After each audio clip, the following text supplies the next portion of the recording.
Welcome back to the Off Peak, a video series from Charged Fleet covering all electric fleets. I'm editor and Off Peak host Martin Ramju. Our guest in this episode is Steve Greenfield, the founder and CEO of Automotive Ventures and author of the recently released book, The Future of Automotive Retail. Greenfield foresees a coming shakeup in how the automotive industry will transact vehicles as electric vehicles gain market share and bring a unique set of requirements and traits. What does this mean for fleet customers, dealers, and auctions? Well, we now get some insights from Steve.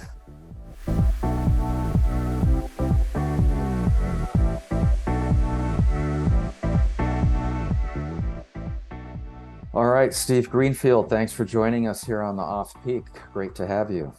Martin, great to be here. Thanks for having me. So I wanted to get into elaborate on some of the points from your recent book, The Future of Automotive Retail. And I wanted to start off on something you have certainly mentioned in presentations, and that is what auctions are facing as they have to adapt to selling and reselling EVs. What are the dimensions of this transition, and how is it shaping up? The auctions have another host of issues, right? One is, how do they represent to a bidding dealer that the remaining battery life is strong? Because right now there is not a Carfax for EVs. So there's some of the auction companies are working on their own technologies. There are other technologies out there that hopefully emerge as well. I think that charging infrastructure, same thing. If I've got a fleet of EVs that come off fleet, and it used to be when I worked in the auction industry, we'd always leave every car with a gallon or two of gas, but that was it. It was up to the buying dealer to make sure there was enough gas in the car to get it home. Now, what are they going to do? Because the last thing you want is like when some fleet operator at the auction levels, runs out of charge, how are they going to be able to bring charge to the vehicle? So they're going to have to invest in charging infrastructure, physical charging infrastructure, but also remote chargers to be able to run around to these vehicles overall. And then, the last thing is safety issues. So these things have high voltage. People could get electrocuted. And if there isn't knowledge of the technician in terms of that specific vehicle, that brand, and they may not have the tools that are appropriate to work on that brand, there's a safety issue just working on the vehicle. So you need a certain level of technician sophistication and tool availability. But then, when these vehicles, the battery packs get damaged, as we see in the press, they do sometimes spontaneously combust. So if you're decommissioning EVs, you have to make sure, one, they've got the charge entirely out of them. And I understand there's some technology out there that's being worked on to literally dunk the batteries in a saline solution to make sure all the charge has been discharged. And then you need to be able to, park these batteries at a distance, housed in some kind of fire-resistant housing, and enough of a distance that if there is a fire and these things catch fire, that you don't suddenly, catch a lot of working vehicles, be it ICE vehicles or not, on fire. So there's going to have to be like decommissioning, thoughts around decommissioning these things, whether it's a salvage property or just, a vehicle that you find out that the battery needs to be decommissioned. So maybe more information than you asked for, but I guess my takeaway would be looking at both sides, the dealer side and the auction side, a whole slew of new facets that they have to deal with that they haven't up until now had to worry about. Mm-hmm. It's interesting you mention the incentives. As we know, incentives are kind of at an all-time low given the supply chain pressures and availability of vehicles. But of course, fleets often buy vehicles in bulk, and they count on discounts or bulk rates when it comes to vehicles. But with EVs and how they're shaping up with demand, what can fleets expect in terms of any pricing flexibility? In the short term, none. In the midterm, probably not a lot. I mean, the answer is similar to, how's the dust going to settle overall on the consumer? And again, I may have a contrarian point of view, but I think that the temptation is going to be too high for, take any of the mainstream brands, not to overproduce vehicles to satisfy what is now this gaping hole of demand by the fleets, right? So we know that either on the commercial side or the rental car side, we have millions of vehicles that weren't produced. almost every single one of them will probably sell at MSRP into fleets with no discounting. And I think, coming out of that, we're going to find this temptation for the legacy OEMs to overproduce vehicles. So I think long term, that will mean we'll get back to an environment where there are juicy incentives, especially if you're not too fixated on buying one specific make or model. I think we'll get back to an environment, 2 years from now, where we'll see more normalized incentive activity and you'll be able to get deep discounts. But I think between now and 18 months from now, I wouldn't expect as we're refleeting that there's going to be much discounts at all, just because we have so much pent up demand out there needed to be filled. Mm-hmm. Well, with that kind of a projection for incentives and discounts, obviously fleets at some point are going to be remarketing their first wave of EVs. Based on what you've seen so far, how confident can we be that the future wholesale used EV market will be as profitable as the ICE one? It's a great question, and I think nobody can really peer into the crystal ball right now. I would not want to be one of these companies that's setting residual values, because as we saw recently, it wasn't lost on me, like 2 months ago, Ford announced that for retail leases, the consumers would no longer have an option of buying the vehicle back at the end of their lease term. Oh, that's pretty interesting. And I haven't heard any other OEM follow suit. Now, Ford, the headline was that Ford was trying to protect against, reclaiming the battery constituents, right? The raw materials, in case they wanted to get independence around the supply chain. I think it's the likely truth is there's uncertainty around what residual values are going to be. And, if they have the option of reabsorbing all of those vehicles, because I mean, how are things going to play out? To address your question, we do run the risk that there's breakthroughs in battery technology.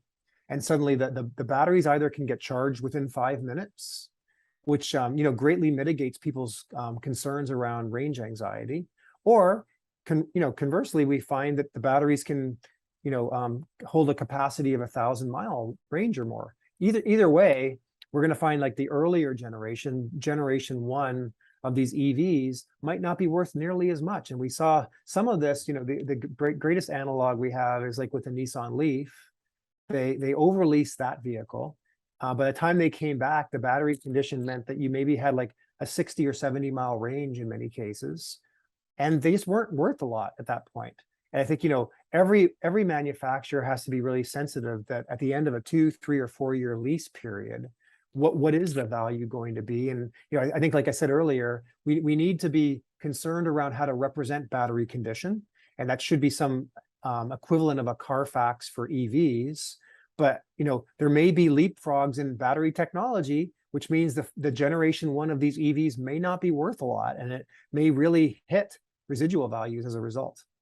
So this means fleets really need to be careful with their financial and cost projections, because potentially in this market, they could be paying MSRP or above for an electric fleet vehicle. And then 3 to 4 years from now, the batteries will have leapfrogged and they're stuck with a car that's not worth much.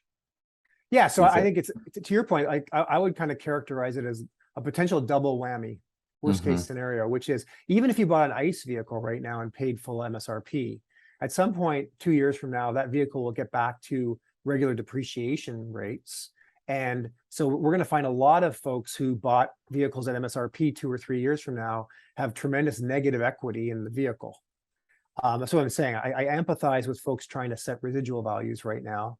And then, the second part, the second part of the double whammy could be with EVs, and the depreciation schedules might be even more aggressive based on what new battery technologies is out. So I would say proceed with caution, be very sensitive to what those residual values are, and, operate under the assumption that you might find, more accelerated depreciation than maybe people are talking about right now, and make sure you don't have a big balance sheet issue in 2 or 3 years down the road. Now, can any of this be mitigated at all with a typical life cycle or turnover rates for EVs as they are in fleets? Because we keep hearing how EVs have fewer moving parts, they require less maintenance. Would it make sense for a fleet to keep a vehicle for 8 to 10 years versus 2 to 4? What's the potential there? Yes, yeah, I think so. I mean, you said it very eloquently. I've seen diagrams that show the average ICE vehicle has 2,000 moving parts in its drivetrain, whereas the average EV has 20. They don't need oil changes, they don't need spark plugs. The only thing that I believe that they're going to need more frequently are tires, because they are heavier than the equivalent ICE vehicle and have more torque. So someone with a lead foot, so to speak, is going to burn through tires more frequently. But that can all be accommodated quite easily as a fleet owner. So yeah, the actual lifespan of these things, if they're maintained, should be a lot longer, all predicated obviously on battery condition. But I think that that's one way to mitigate. So I would almost look at like it as a barbell. One strategy would be just to plan on defleeting these things at an accelerated rate, knowing that new technology might come out and mitigating. But the other might be hold on to them as long as possible and keep them in good stead, good condition, and try not to defleet them, and just basically assume that you're going to amortize the entire vehicle's value over the term of that longer term hold time. Mm-hmm. There was another interesting component to this that you touched upon in the book, and that was energy resources and the power grid. And a lot of us were shocked out here in California when we were told not to charge electric vehicles because of the heat wave. What do you foresee as the upgrades and the resources that will be needed to accommodate the spike in EV usage across the U.S.? How much of it can be handled through additional resources versus intelligent arbitrage that can pick smart times? What do you foresee as being the right balance here? Yeah, so I mean, at first blush, it seems pretty dire, right? Especially when you hear some of the stories out in California where you are, in terms of already the draw on the grid in hot months, and then you're going to have all these EVs plugged in as well. I think I'm hopeful for the mitigators. One of which, as you mentioned, is like software that may give financial incentives for people to charge at certain hours, and at least give consumers the transparency. Hey, try not to have your car plugged in between 5 and 7 at night, or whatever the peak hours are for charging. Ideally, you would also layer in a financial incentive to the consumer.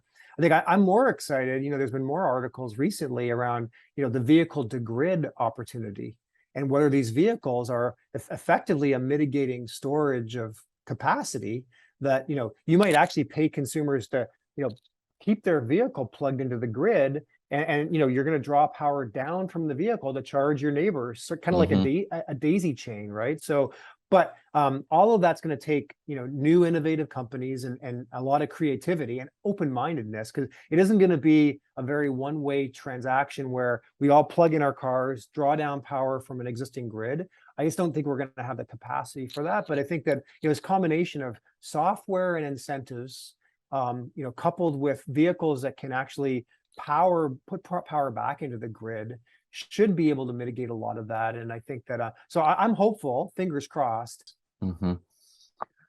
One of the things that's keeps coming up is the example that Tesla has set for EVs. It seems as if they're hitting all the right buttons early on, as you referenced earlier.